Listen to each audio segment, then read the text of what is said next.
We've got David Lampitt from Sportradar. He's the Managing Director of Group Operations there. And to lead the fireside chat, we have Scott Longley, who is an industry veteran, a former editor of EGR, and a great person to run this conversation. So, Scott, I'll pass it over to you. Thanks, Tom. Veteran status. And we've got rid of the fire, thankfully, which is very good. Let's start with the obvious question there, and there's one word that I think kind of is important to clarify, I think, with regards to how Tom introduced it, the word official there. Data is the fuel of in-play, not official data is the fuel of in-play. Can we start with that obvious question, at least as far as Europe is concerned, and bearing in mind the database right? Who owns the data derived from any given sport? Yeah, okay, before I start on that, I guess I don't know if Declan is still in the room, but I think we owe Declan an apology because, we were supposed to be joined up here by one of Tom's colleagues, actually, from Genius Sports, and Declan has been deprived the opportunity to see Sportradar and Genius have a proper punch-up on stage, which I was quite looking forward to as well. But, no apologies, you're left with me. I hope the image beforehand was not somehow symbolic of your or my career going up in flames, Scott. But on the topic of data and official data, and I think your first question is absolutely the right question. When we talk about data and data partnerships, I think you have to go back to the kind of the legal reality of the data market. And the legal reality of the data market, not only in Europe but internationally, is that there isn't anywhere in the world at the moment where there is an established IP right in sports data. And that really underpins kind of everything that we will discuss over the course of the next 20 minutes or so in terms of how that market has evolved, because the sports, different to the setup with audiovisual content, where there is a very clear kind of right attached to that audiovisual content. For data, that doesn't exist. And so a lot of the way in which the dynamics of this market have developed are, as I said, underpinned by the fact that there isn't that kind of intrinsic right that attaches to the data. And what flows from that then is, okay, how do sports and or gambling companies manage the dynamics of that market to maximize, I guess, their commercial position on each side? And I think that's we'll probably talk about that in a bit more detail. Yeah. And so, and actually, sorry, just to finish off on that, in Europe at least, and you alluded to it in your question, there is a database right. So anyone who collects sports data and puts it into a database, they get protection for that database because they've invested in it and they've invested their kind of their sweat of the brow in producing a database. But of course, anyone can produce a database in theory if they've got the kind of the wherewithal to do it. So it doesn't necessarily have to be the sport that creates that database. But of course, that's kind of where the term official data derives from, is that the official data is the data that the sport itself basically puts into that database, into its own database, and then that can be used as the official record of the sport. But as I said, there is nothing really to stop, and there's certainly nothing legally to stop plenty of other companies doing that outside of the official process. Yeah. And so I think this is kind of the nugget, isn't it? Is the important thing to understand is when it comes to the difference between official and unofficial, and that in the context of what we're talking about, they are somewhat misnomers. But in that context, if you pay a premium for the official data, what are you kind of talking about here? What's the difference between that official feed and the unofficial feed?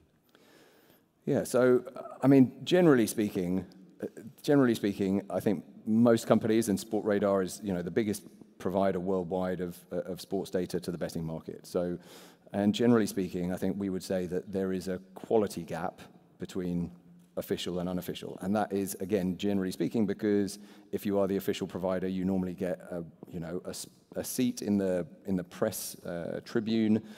At a sports event, you have an uninterrupted view. You might have a fast broadband connection, direct, which enables you to send that data in real time around the world to your end consumers. And as you alluded to, the value in this market has grown up over the last 20 years with the rise of the internet and the growth of in-play betting, and that's really what we're talking about. Any sports book, whether it's in Holland or anywhere else, can offer betting on sports events pre-match, and they don't need a live data feed. But the value that has grown in this market for sports data has been from that need for real-time live data, and obviously from a sportsbook's perspective, they want the fastest data available. The sub 1 second latency, so that their sportsbook is protected. That's the best way that they can manage their internal risk. And so, of course, as a service provider to that industry, we want to be able to provide the fastest possible data to those downstream sportsbook customers. And so, back to your kind of the origin of your question, if you have the official title, you generally get the best spot in the house. You just get the best place to get that data, get access to that data, and provide it quickly in real time. But there may be other kind of providers providing unofficial data, and they may also be at the stadium, they may be following it on a broadcast feed, they may be following it on a stream feed, so they can also collect that data, and that's what you're competing against. And of course, if they're collecting data from a broadcast feeds generally have a delay. So, whether it's, generally 5 to 10 seconds in Europe, in the US generally longer because of an incident at the Super Bowl some years ago, which you may remember. So it's closer to 25 or 30 seconds in the US, which obviously means that actually if you're relying upon that, you're providing an inferior quality product. It's slower, and therefore from a sportsbook's perspective, you don't want slow data.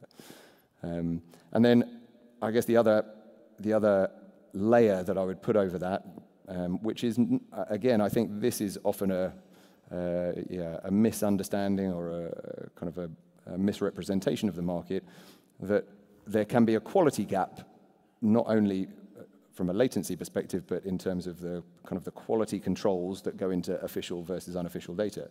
Now, in reality, Sportradar, like the other major data providers, Genius, if they were here sitting with me on the panel, or Perform Running Ball, we provide a mix of official and unofficial data. None of us have a monopoly on all of the official data licenses in the world, so we provide a mix of both, and we apply the same quality controls to official and unofficial. It's just generally, as said, a latency issue that unofficial data may well be slower. So there isn't necessarily a quality gap.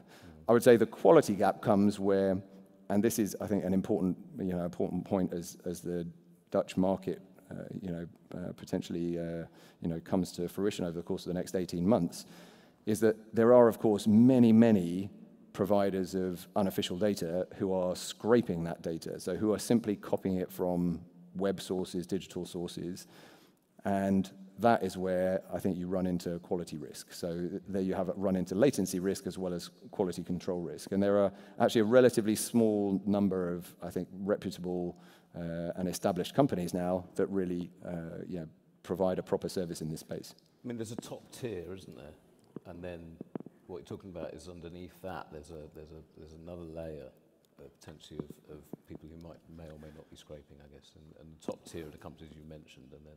Correct, and the key difference between the top tier and that other tier is that top tier, we're collecting our own data. So, Sportradar is very careful in the way in which it establishes its databases, and we collect our own data.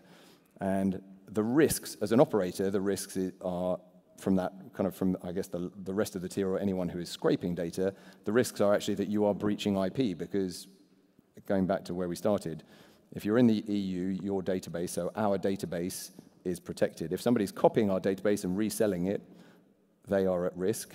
But also the people who they sell to are at risk if they reuse that data. And we've taken legal action against other players in this market, in the other tier that you refer to, for doing exactly that, for copying and repurposing our data in that way. So you want to make sure, again, if you're an operator, you want to make sure that the data service provider that you're working with, where they're getting their data from, and that source is genuine, that they're collecting it. It doesn't matter if they're collecting it from TV. You may you may not be so concerned about a latency gap, or that may end up being a cheaper product. And that's legitimate. It is, as I said, it's legitimate to collect it in that way, but you want to make sure that they're collecting it themselves and not simply, running a copying program. Yeah. And then to layer on a bit more complexity in terms of the official, unofficial, you then have the phrase exclusivity. And there's obviously a difference between exclusive and non-exclusive, but there are a number of variants of this kind of deal across a number of sports. And Yep. Sports and leagues are taking different approaches to that. Could you detail some of what these different approaches are and what they potentially mean? Yeah, so, and again, I think that comes back to the place where we started, which is because there isn't a clear established right, sports leagues and competitions generally have found different ways to try to exploit the market. There isn't a set format because there isn't an established right. And so they've tried to kind of, I guess, create a commercial model around their data which enables them to maximize their return. That's ultimately what they're trying to do. And so, as you say, that has been done in a number of different ways. So in the US and elsewhere, actually, I'll leave the US to one side for the moment and come back to the US. But if I take Europe as an example, there have been a number of leagues historically who have sought to apply an exclusive model and basically said, okay, we're going to give our official data to one, or we're going to allow one person or one company to have the rights or the license to the official data. I think, from our position as Sportradar, we don't advocate that model, and really that fundamentally comes back to, again, something that Declan said, slightly different context, but it's about competition. And actually, we believe that the best market and one of the best market protections that's available is through promoting healthy competition. And if you effectively try and create a monopoly situation for data, that can have a negative impact. One, it can have a negative impact from a downstream market perspective. It obviously disincentivizes innovation. Interestingly, I think also, if you're not talking about the top level of sport, having an exclusivity of supply can have a negative impact from an integrity perspective. So, one of the things that we like as a data provider is the fact that there are other sources in the market, because that's a check and balance. It's a validation for us against our own sources. And, you may not think, well, of course, if you're talking about Eredivisie football, that's not relevant. There's plenty of public sources, but if you're talking about lower level sport, that can often be important. And so, having a single supply kind of route actually creates a single point of risk in terms of potential corruption. If somebody can corrupt that route of providing data into the betting market, they can potentially corrupt the betting market. And it is potentially easier to corrupt a data source than it is to corrupt an athlete, going to the topic of the previous discussion. And so there's a real risk. So, from our point of view, from a Sportradar point of view, we advocate, generally speaking, a non-exclusive model where we don't mind going alongside our competitors, unfortunately not today, but going alongside our competitors and competing with them toe-to-toe in that market.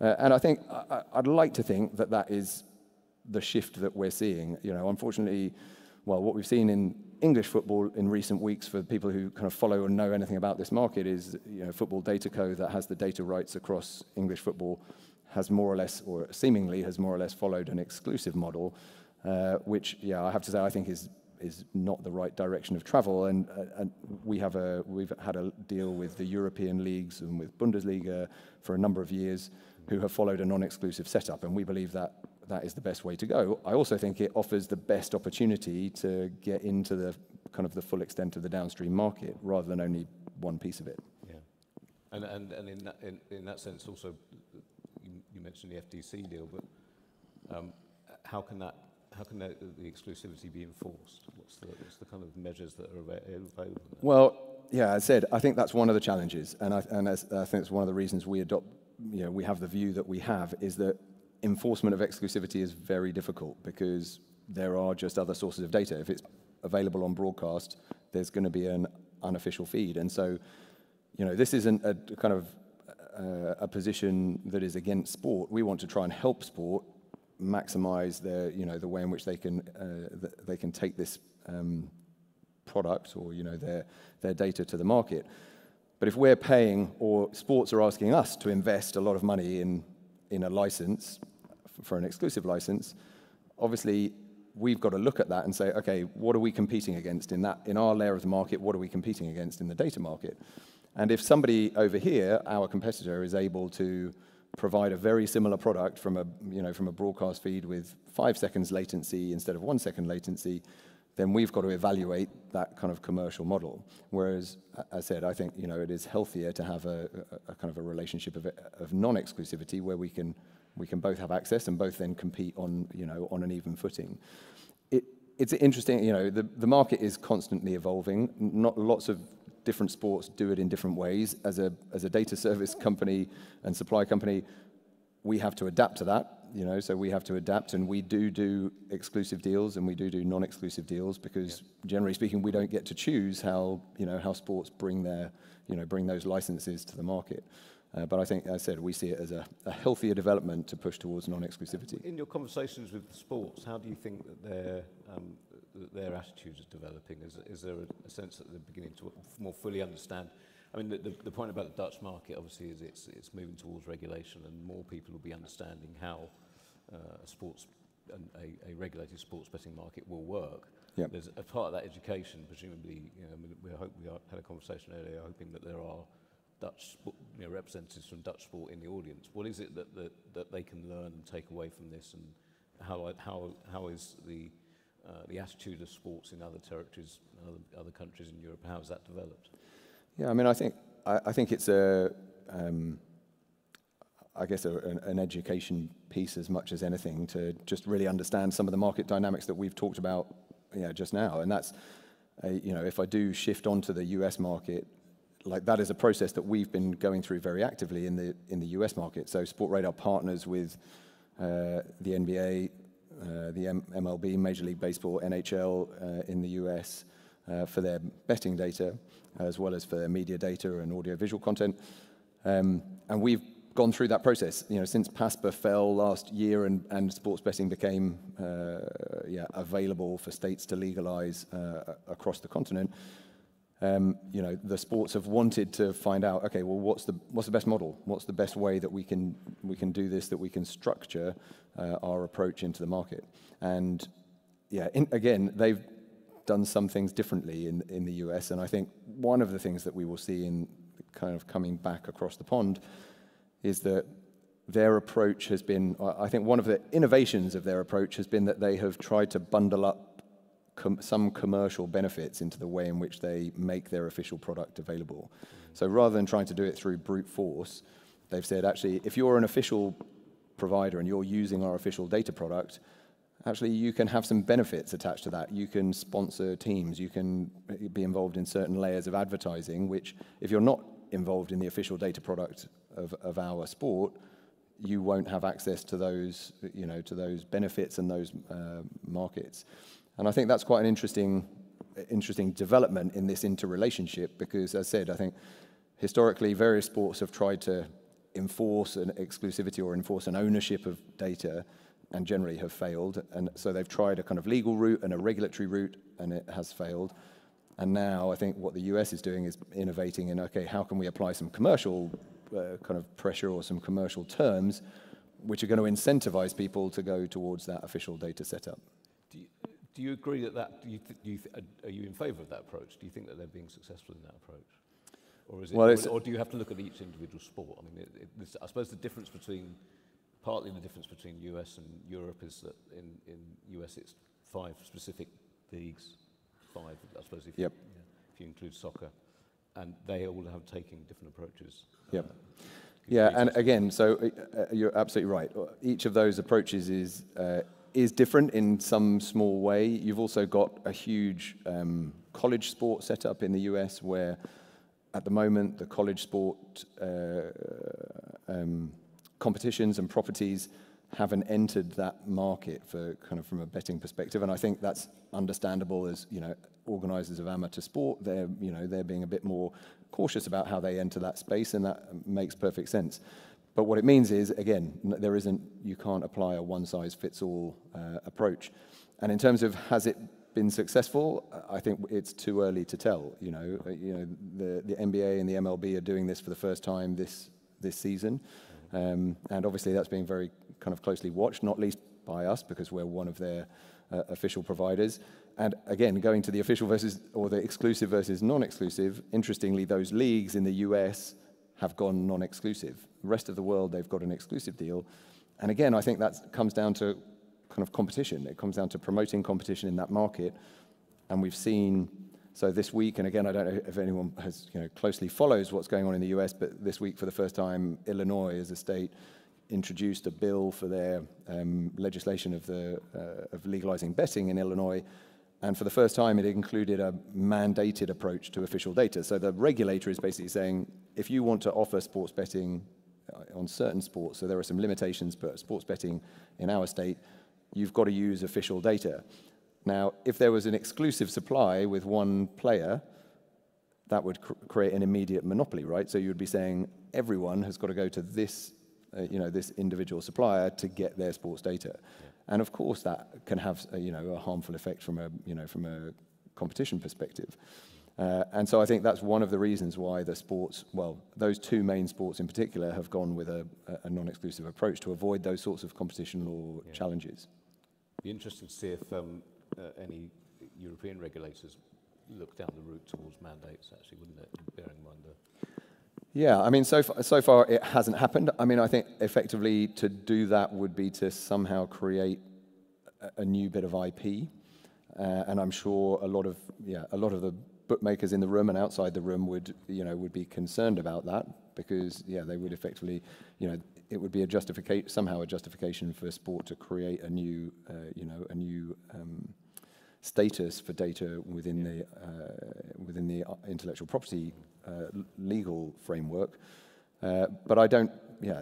It's, as you say, it's possible, and I think it's particularly possible where there is a new legislative process, and so that's again, it's something that I'm sure our colleagues here in Holland will be looking at, not just from the bookmaker side of it, but also from a regulatory side and also from the sports side. Yeah, and back to the US, and just I think the other interesting potential is that the attitude that's being taken by the sports in the US might have the potential to migrate back to Europe in terms of sports leagues over here, looking at the way the US is dealing with it, and potentially taking some idea of what they're going to do in future. What do you think that might mean for the sports back in Europe? Yeah, I mean, maybe I touched on this in the previous answer. Actually, I think they're unlikely to kind of regrow regulation from scratch in territories where we've already got a relatively mature regulated market. Take the UK or wherever. But I think, as I said a moment ago, the interesting part is, will sports look to some of those innovations, some of those new models, as ways in which they can bring commercial value into that ecosystem, and say, okay, if we as a sport are going to offer an official data partnership, whether it's one or more than one, how can we encourage bookmakers to use that official data? And can we use some of the other things that we've got as our, in our back pocket in terms of rights, in terms of advertising, sponsoring, those sorts of things? Can we use those a bit creatively to, again, create a greater incentive to have an official setup? And I think an important point, I don't know if we're coming kind of towards the close, but I think an important point in all of that is official data, and despite what I said at the start around the fact that, that official and unofficial can coexist, there are significant benefits for sports in having an official data setup, because ultimately it enables the sports to have a direct link to the operators, so a contractual link effectively between them offering the data and the operators signing up through that official category. And what that means is, for things like integrity, it enables them to impose some downstream supply terms in terms of sharing of information, in terms of transparency, which otherwise may not be available. And of course, again, that comes back to different regulatory regimes, but I think it's one of the benefits from a sports side of having that infrastructure. Yeah. Has anybody got any questions they'd like to ask David? Searching around the room.